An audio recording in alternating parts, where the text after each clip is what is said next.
Hello, everyone.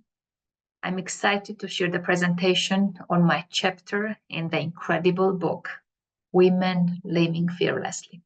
My name is Abesadze, and I'm proud to have contributed a chapter that's titled Echoes of Self-Doubts, Conquering Imposter Syndrome. The purpose of the presentation is to explore the concept of imposter syndrome, its impact on individuals, and effective strategies for overcoming self-doubts. And by sharing these experiences and insights, my goal is to inspire and empower others to recognize their worth and embrace their journeys. Okay, let's get started. Firstly, I would like to introduce myself. I'm an advisor to director, invited lecturer at Grigor Bakiza University, and the Global Governance Coordinator at World Vision International. My career spans multiple fields and continents, and I've been fortunate enough to study both in the United States and Europe.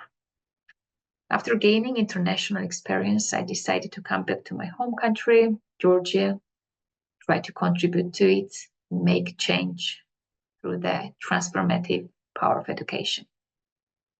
Along the way, I've been honored with awards like the Presidential Volunteerist Award from the White House and the Woman Changemaker of the Year by the GIS Foundation.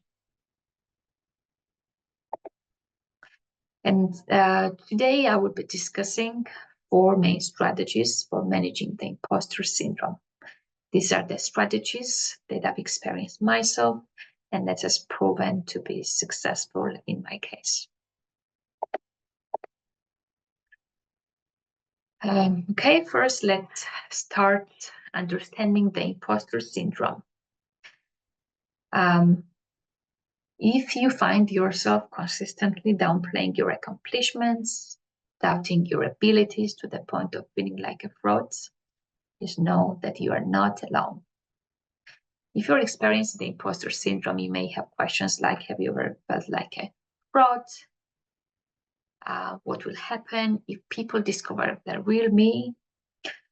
And while self-criticality and humility can be admirable traits, crossing the line into excessive self-doubts can lead to diminished self-confidence and missed opportunities for growth and success. And inspiring people like Albert Einstein, Michelle Obama, Maya Angelou, Emma Watson, Natalie Portman, they've also experienced imposter syndrome, despite the global recognition they've had. So understanding, realizing these facts gives you a little bit of comfort, knowing that you're not alone, even the people, no matter of the level of success, they've experienced this syndrome. In my chapter, I discussed the 4 main strategies for dealing and overcoming the imposter syndrome. And one of the first strategies is navigating self-doubt through journaling. And I share my experience when I first won the exchange program to go to the United States and study there for a year. And it was always my dream. However, after they called me that I won the program, and after the first initial wave of euphoria subsided, the doubts began to creep in. I was asking myself, did they really call me, or had I imagined it? Am I good enough? What if they find out I'm not as good as the other participants, etc.? And even after achieving significant career milestones, those struggling with the imposter syndrome continue to wrestle with the feelings of insecurity and self-doubt. And I really took time to think through this then. And in the solitude of my struggle, I stumbled upon a strategy that became my saving grace afterwards. I found myself desperately searching for the reasons why I deserved the victory. So I started a journal, which was the chronicles of my journey. I documented everything. I documented the being featured in school newspaper, when I founded the clubs, I was a president of this and that club, and all my academic success, everything. And this kind of reminded me that I had small victories that led me to this success. And why recounting these matters is because reflecting on these fears reveals a pattern. Similar doubts flagged me at the beginning of a challenge, of any success, only to be surpassed by good results, by proving yourself that you are good enough. And I've had this feeling when I won the MA program to go to Tallinn, study at Tallinn University. I received a full-ride scholarship, and I also had these doubts. And then afterwards, I graduated with honors, and I was a successful student. So when you go back afterwards, there is a pattern that's that this fear can be normal, and I'm going to do my best. So I think we have to realize that journaling can rebuild our confidence and self-trust, and this could be one of the really useful strategies.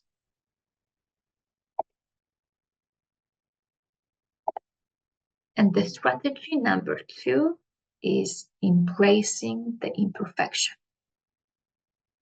And in the story of my life, I've often found myself on the edge of new beginnings, waiting for the perfect moment that never came.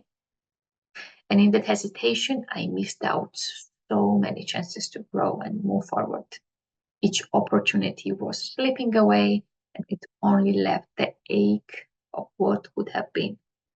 And we have to remember that perfection is an unattainable goal. And those struggling with imposter syndrome often place really big burden on themselves. They're expecting flawless performance and fearing that any mistakes will expose them as undeserving of their previous success, which is not true, because embracing imperfection means acknowledging that flaws are part of us and they do not diminish our worth or achievements. And working closely with the senior leadership teams in the US and in 4 other countries I worked in really taught me that no one starts with all the answers. The journey unfolds with perseverance, genuine intentions, hard work, revealing perspectives and solutions along the way. It's like the tunnel. When you go through the tunnel, you don't see the lights, but you walk really fast, and you work to discover the lights, and you work hard. You are not giving up. You're moving forward.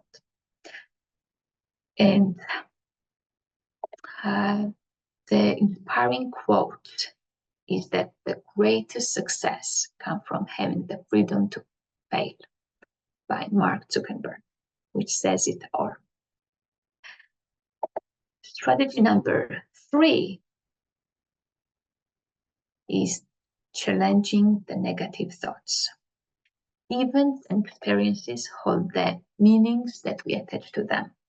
If we approach a meeting with the preconceived notion that it will be unimportant, that will be our reality.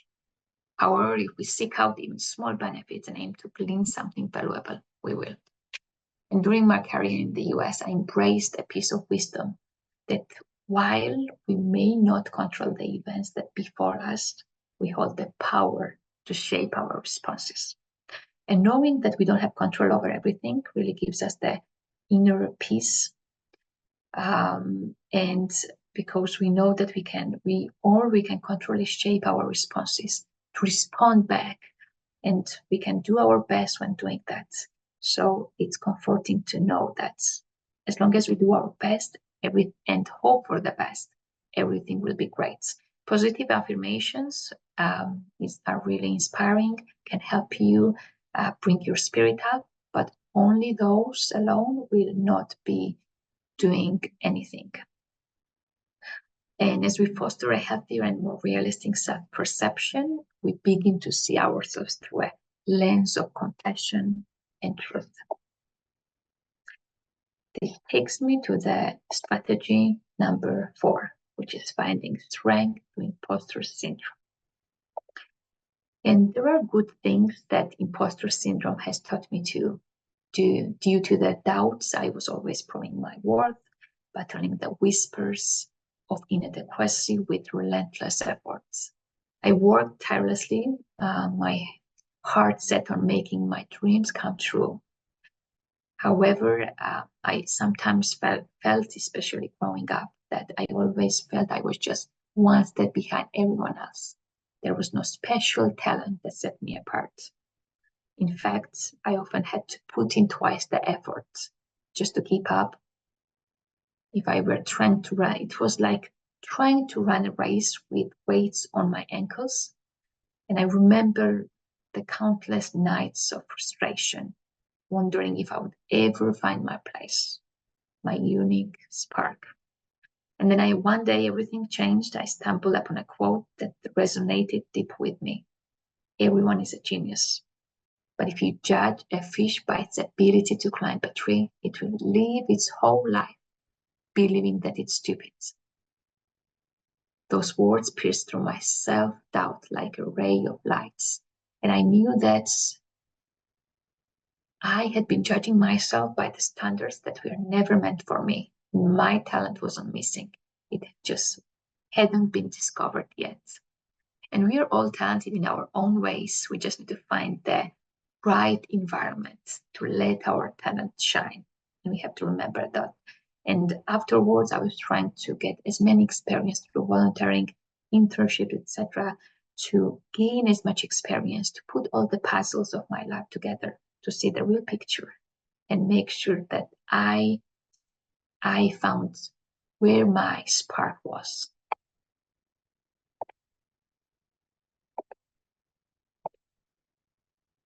And I think it's clear to see that imposter syndrome, with its suffocating self-doubt and fear of exposure, can really undermine even the most accomplished individuals, stealing their confidence and stifling their potential. Yet there is a way forward. By shifting focus to our strength and celebrating our achievements, we can turn this struggle into a path of growth and self-discovery.